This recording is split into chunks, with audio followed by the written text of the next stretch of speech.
Chapter 8. So, this is a nice place you got here, she said, trying to make conversation and break the tension. Silence. I didn't answer. This food is pretty good. You made this yourself?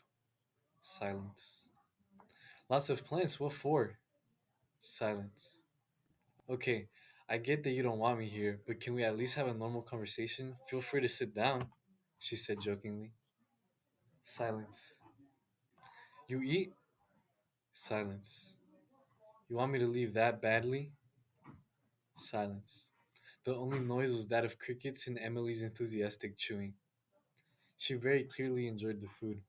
Honestly, I was thinking that I made enough portions for the week according to my eating schedule, meaning I couldn't spare a single meal. I would need to make something fresh sometime this week. How about this? You sit and eat with me, we talk for a few minutes and I'll leave. I won't stay the night. Silence. Sounds good? While I was zoned out, thinking about what to do and say, she got up and walked toward me. She stopped about 3 inches away from my face and just stared. She raised her right hand and struck me across my left cheek. I didn't flinch. In utter disbelief, I froze. I thought that'd do the trick. I guess not. Sorry. Silence.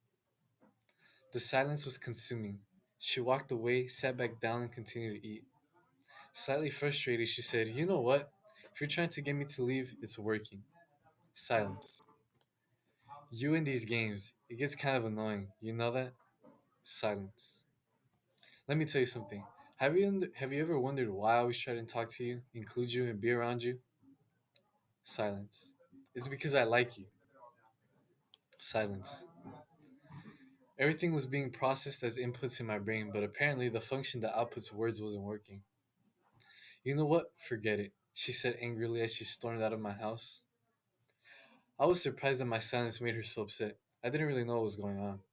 If you want me to be honest, I didn't want her there, but it was never my intention to kick her out or anything of the sort. If I really wanted to, trust me, I would have. I wasn't going to force anything. I existed then. Simple. She must have been extremely mad to leave in the dark and walk all the way to the town. I remember thinking maybe she did it on purpose, hoping I'd follow after her and tell her to come back or walk her to town.